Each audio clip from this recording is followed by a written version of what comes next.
Every year, American gardeners spend billions of dollars on synthetic soil products designed to feed plants directly and bypass the biology that built every productive acre of farmland on Earth. Bags of soluble nitrogen that leach away in rain, liquid fertilizers that spike growth for 2 weeks, and crash the microbial population for 2 months. Meanwhile, one of the cheapest, most abundant kitchen staples on the planet, ordinary rice, can permanently multiply the earthworm population in your soil, trigger explosive microbial growth, and boost crop yields by up to 25%, all for pennies. The agrochemical industry generates hundreds of billions of dollars annually by making sure you never connect a 50-cent bag of rice to the living system it activates underground. The record opens beneath your feet. 1 square meter of healthy garden soil can contain over 300 earthworms. Each one processes its own body weight in organic matter every single day, converting dead plant material into castings so nutrient-dense that they contain 5 times more nitrogen, 7 times more phosphorus, and 11 times more potassium than the surrounding soil. Earthworms are not optional inhabitants of a productive garden. They are the engine. A 2014 meta-analysis published in Scientific Reports, one of the most cited soil ecology papers of the past decade, analyzed 58 controlled studies spanning over a century of field research. The finding was unambiguous. Earthworm presence in agricultural soils increases crop yield by an average of 25%, above-ground biomass by 23%, and total plant biomass by 21%. The effects were strongest when organic residues were present in the soil, exactly the conditions rice creates. A 2023 study published in Nature Communications went further, estimating that earthworms contribute to roughly 6.5% of total global grain production. They are not a garden bonus. They are a food security infrastructure that most gardeners have never been taught to feed. So, what do earthworms eat? Not soil, not roots, not fertilizer. Earthworms eat microbes. Bacteria and fungi that colonize decomposing organic matter are the primary food source for every earthworm species in your garden. The more microbial activity in your soil, the more earthworms arrive, reproduce, and stay. The question is not how to buy worms, it is how to feed the organisms that feed them. And rice, in 4 different forms, does exactly that. The knowledge was never lost, it was sitting in your kitchen until now. Here are the 4 rice tricks they never connected for you. Trick 1. Cooked rice. The fast-acting worm magnet. A handful of plain cooked rice placed on the soil surface, or buried 1 inch below it, does something no synthetic product can replicate. Within 24 to 48 hours, the starch in the rice begins to break down. Bacteria arrive first, colonizing the grain surfaces and consuming the simple sugars released during decomposition. Fungi follow within days, threading their hyphae through the softening grains and extending their networks outward into the surrounding soil. That concentrated microbial bloom is precisely what earthworms detect and move toward. Earthworms do not eat the rice. They eat the microbial film that the rice generates. The distinction matters because it explains why a few tablespoons of cooked rice attract more worms than a full application of synthetic fertilizer. Fertilizer feeds plants. Rice feeds the organisms that earthworms consume. The signal is biological, not chemical. Multiple university extension programs confirm this mechanism. Cornell Cooperative Extension, the University of Connecticut Soil Testing Laboratory, Ohio State University, Utah State University, and Purdue University Extension. Vermicomposting guides all list plain cooked rice and grains as excellent food for composting worms. The consensus across every extension guide is identical. Cooked rice without oil, salt, or seasoning is one of the fastest decomposing organic inputs you can add to soil or a worm system. It jumpstarts microbial activity within hours. The application is simple. Scatter 2 to 3 tablespoons of plain cooked rice per square foot across your garden bed. Lightly press it into the surface and cover with a thin layer of mulch. The mulch retains moisture and keeps the rice from drying out before microbes can colonize it. Repeat once every 2 to 3 weeks during the growing season. Within a month, earthworm casting density in treated beds will be visibly higher than in untreated beds. The cost is effectively zero. The biological return compounds with every application. The moderation warning is science-backed. Too much starchy material applied at once can temporarily create anaerobic conditions as microbial oxygen consumption spikes. Small, frequent applications outperform large, single dumps every time. Feed the system steadily, not all at once. Trick 2. Crushed uncooked rice. The slow-release underground feeder. Cooked rice works fast because the starches are already gelatinized and immediately available to microbes. Crushed uncooked rice works differently. The raw starch granules break down more slowly, providing a sustained food source for microbial populations over weeks rather than days. The effect is a longer, steadier biological signal that keeps earthworms active in the treated zone across an entire growing period, rather than a short burst that fades. Vermicomposting research supports the mechanism directly. A 2016 study published in the International Journal of Environmental Health by Porzamani and colleagues tested rice bran and broken rice residues as feedstock for earthworm systems. The study documented that rice bran combined with food waste produced high-quality vermicompost with rapid stabilization and significant nutrient enrichment. The earthworms processed the rice-based substrate efficiently, and the resulting castings showed elevated nitrogen, phosphorus, and potassium levels compared to non-rice controls. The broader principle confirmed across multiple papers in soil biology and biochemistry and applied soil ecology is that label carbon sources, starches, sugars, and simple carbohydrates are the single most effective driver of earthworm reproduction and biomass gain when mixed into compost or soil. Raw rice is one of the cheapest, most shelf-stable carbon sources available to any gardener. Crush dry rice lightly with a rolling pin, or pulse it briefly in a blender. You are not making flour. You are cracking the grain open to expose the starch interior to soil moisture and microbial access. Scatter the crushed rice at 1 to 2 tablespoons per square foot and work it lightly into the top 2 inches of soil. Cover with mulch. The crushed grains will absorb moisture from the soil, swell, and begin releasing starch over the following 2 to 4 weeks. Microbial populations build steadily around each grain fragment, and earthworms follow. For maximum effect, alternate between cooked rice applications every 2 weeks and crushed raw rice applications monthly. The cooked rice provides the fast microbial spike. The crushed raw rice provides the sustained baseline.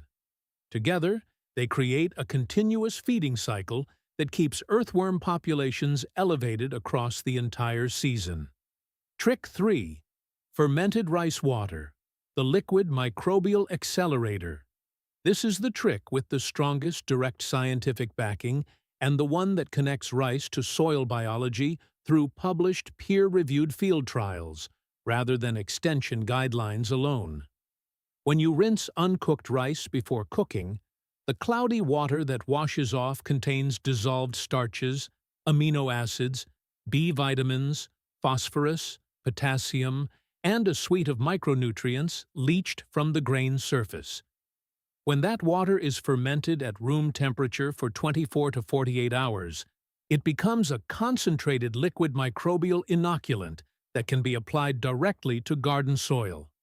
A 2023 study by Nabai and colleagues, published in Helion and indexed through PMC, tested fermented washed rice water across 3 consecutive field planting cycles. The results were remarkable. Fermented rice water significantly increased beneficial soil bacterial populations, including nitrogen-fixing bacteria and phosphorus and potassium-solubilizing organisms. Plant growth improved measurably. Nutrient uptake increased. Soil bacterial diversity rose across every treated plot compared to the untreated controls. A 2021 study by the same research group, published in the journal Sustainability, documented the fermentation process in detail. Allowing washed rice water to sit at room temperature for 2 to 3 days dramatically increases concentrations of beneficial bacteria while also raising nutrient levels in the liquid itself. The fermented product is richer in available nitrogen, phosphorus, and potassium than the raw rinse water and delivers those nutrients alongside a living microbial population rather than in isolated chemical form. The application method is straightforward. Rinse 1 cup of uncooked rice in 2 cups of water. Save the cloudy rinse water in a jar or bottle. Cover loosely to allow gas exchange and leave at room temperature for 2 to 3 days. The liquid will develop a slightly sour smell, which indicates active fermentation. Dilute the fermented rice water 1:1 with fresh water and apply directly to the soil around your plants once per week. You are not feeding the plant. You are feeding the microbial community in the rhizosphere. The same community that earthworms consume. The same community that makes nutrients available to roots. Fermented rice water is a living soil drench that costs nothing, uses a kitchen byproduct most people pour down the drain, and delivers measurable results confirmed across multiple peer-reviewed field trials. Trick 4. Rice in the worm bin and compost pile. The population multiplier. The first 3 tricks work in the garden bed. The 4th trick works in the systems that supply your garden, your worm bin, and your compost pile, and it amplifies the output of both. Earthworms in a controlled bin environment respond to rice-based inputs with measurable increases in reproduction rate and biomass and in casting production. Every University Extension vermicomposting guide that lists approved feedstocks includes cooked rice, cooked grains, and rice residues among the top-tier food sources for composting worms. The reason is the same mechanism that operates in the garden bed. Rice generates a dense microbial bloom that worms consume voraciously. A 2018 study by Eliamine and colleagues, published in the International Journal of Environmental Research and Public Health, tested the interaction between earthworms, rice straw, and plants in controlled soil systems. Rice residue significantly increased earthworm body weight and biomass while reducing mortality. The earthworms fed on the microbial communities colonizing the rice material and converted it into castings that measurably improved soil structure and nutrient availability.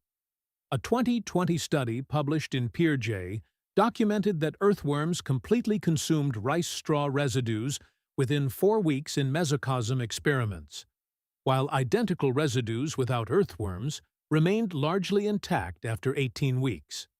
The earthworms converted the rice carbon into organic carbon, increasing the total carbon content of the soil while simultaneously boosting enzyme activity across multiple nutrient cycling pathways. The practical application has 2 layers. In your worm bin, add small amounts of cooked rice, 2 to 3 tablespoons per feeding, mixed in with your regular kitchen scraps and bedding.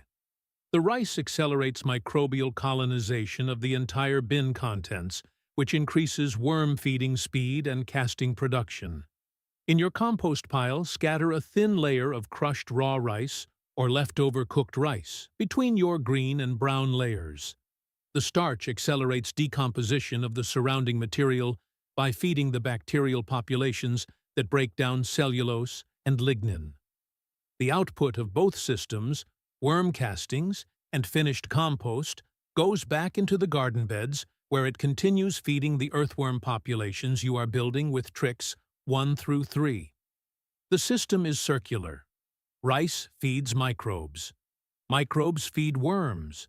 Worms produce castings. Castings build soil. Soil grows food. The cost of entering this cycle is a handful of rice, but the knowledge survived. Rice, as a soil biology driver, never disappeared into agricultural industry archives or product development pipelines.